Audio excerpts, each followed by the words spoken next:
Welcome to the Deep Dive. Today we're looking into, well, a really fascinating spiritual practice, praying in tongues. It's something that sparks a lot of curiosity, maybe some confusion too. We've got some source material here, specifically from a YouTube transcript called What Really Happens When You Pray in Tongues for 20 Minutes a Day. So, our mission really for this deep dive is to get into the heart of what this source calls a divine utterance.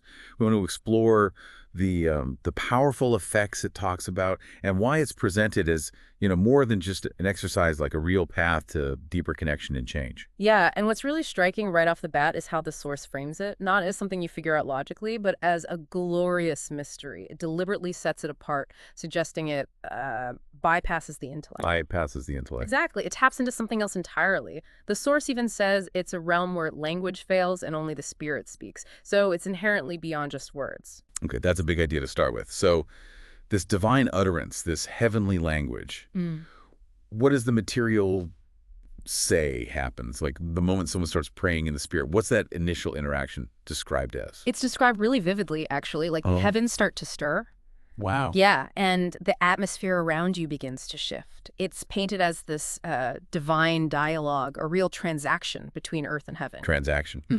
Where your own spirit becomes like an instrument God plays through. So it's not just making sounds, it's presented as a tangible, immediate spiritual engagement. The material even suggests, things clinging to your soul just start to fall away almost instantly, like a cleansing. Okay, so definitely not just, like you said, setting a timer for 20 minutes and going through the motions. The source seems really clear. It's much bigger than that. Oh, absolutely. It pushes back hard against that idea. It says when you step into those minutes, you step into eternity. Eternity, so every second counts. Every second is saturated with purpose. That's the phrase used. And the picture it paints is the spirit acting, almost like an advocate, taking your deepest needs, those groanings that cannot be uttered. Right, things we can't even articulate. Exactly. And the spirit refines them, makes them perfect, presents them to the Father. And this is key. Even if you feel nothing, no big emotional rush, the source insists the spirit is working, interceding, aligning you, cleansing you, preparing you. It talks about the greatest miracles being the unseen ones, habits breaking secretly, fears dissolving, ideas planted. It's powerful, unseen work. That brings us to that really interesting part about the realm beyond intellect, where reason cannot lead. How does praying in tongues help navigate that space, according to this source? It feels, well, counterintuitive. Yeah, it touches on control, doesn't it? And the source addresses this head on. It says praying in tongues isn't about you starting a conversation. Okay. It's about joining a conversation already underway in the throne room of heaven. So you're tapping into something already happening. Precisely. You're joining in, not initiating. It's about surrendering your speech, which the source calls, the most powerful part of yourself, to the Holy Spirit. And the Holy Spirit is presented as the one who perfectly knows God's heart and your deepest needs and all the complexities around you. So you're basically letting the perfect communicator speak through you. And there's that specific point about speaking mysteries, not riddles or secrets. What's the significance of that distinction? What does that mean for us?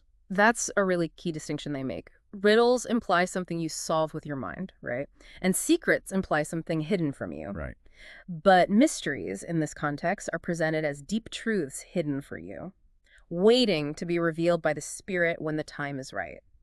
You don't access them through study, but through the humble yielding of your tongue. Yeah, the argument is praying in your own language kind of limits you to what you already know. But praying in tongues lifts you out of that narrow space. Suddenly you're praying from heaven's perspective with precision, purity, power. The source even says every syllable becomes a sword cutting through darkness. That's intense. A sword cutting through darkness.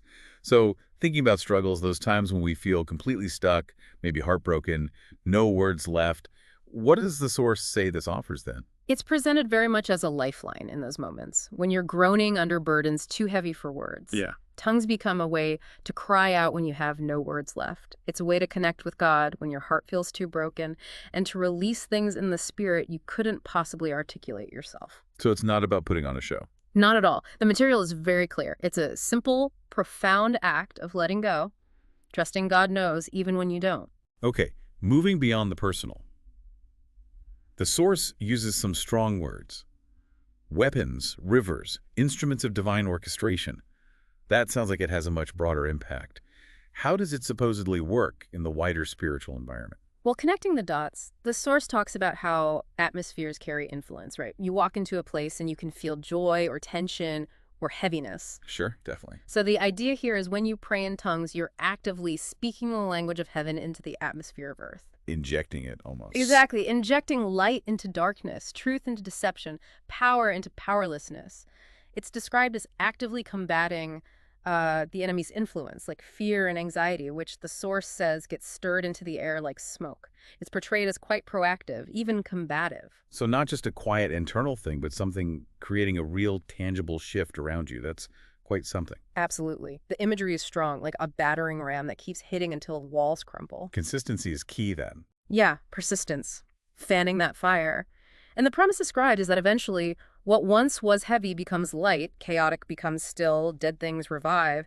And importantly, this isn't just for church. It can happen anywhere, your kitchen, your car, your desk. Shifting the atmosphere of your home, your workplace, even your own mind. Because wherever the Spirit is given voice, the atmosphere will respond. Wow. So that's the external. Yeah. What about the internal? How does this build us up personally? This divine edification. Right, divine edification. The analogy used is lifting weight in the Spirit. Okay. The idea is the Spirit is building you up internally, laying brick upon brick in the unseen places, strengthening your resolve, sharpening your discernment, expanding your spiritual capacity. It's described as a quiet strength, one that holds firm when others might crumble. It also talks about breaking spiritual chains, things like fear, insecurity, doubt, shame. Things that really hold people back. For sure. Chains just as real as physical ones. And consistently practicing this, the source says, leads to these hidden victories and a growing inner atmosphere of peace. It's like internal fortification. You mentioned discernment again there. The source talks about spiritual sensitivity increasing, about tuning your inner ear to the frequency of heaven. What does that actually look like day to day? Think of it like your spiritual radar getting fine-tuned. When it says tuning your inner ear, it means you start to perceive things more clearly. Not usually audible voices, but more like an inner knowing. A gut feeling, but deeper. Deeper, yeah. A divine awareness, a gentle nudge. This helps you discern situations better, maybe recognize when something's off, or sense the right timing for something. It's described as a spiritual perception, going beyond just feelings or intuition. So it really changes how you understand and interact with the world. It's not just about what you're saying during prayer. Exactly. It develops this spiritual perception, letting you see beneath the surface. The source talks about ministering from overflow, from this wellspring the Spirit has been building inside you.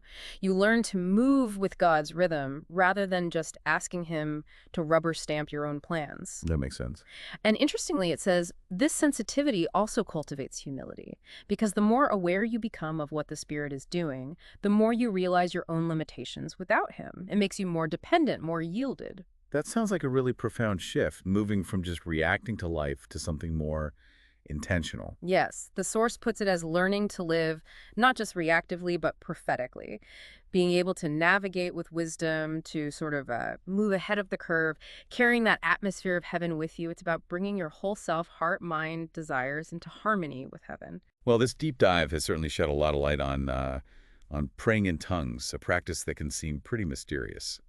From the immediate spiritual connection and shifting atmospheres, right through to that deep personal transformation and alignment, the source material paints a picture of incredible power and purpose. Yeah, I think connecting it all, the big takeaway from this source is the idea that there are these really profound spiritual realities accessible to us, things that operate beyond our logic, beyond our emotions even, and their access through, well, faith and this act of yielding. It's presented as an invitation to a much deeper, more active partnership with the spiritual realm. A deeper partnership. So reflecting on all this, what really stands out to you from this exploration?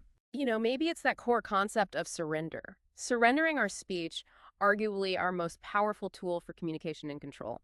What happens when we yield that? The source suggests it opens doors to answers, to changes that our own limited thinking could never come up with. What might actually be unlocked when we consciously move beyond our intellect and just trust? Trust the Spirit is working even if we don't fully grasp how. It's a challenging thought.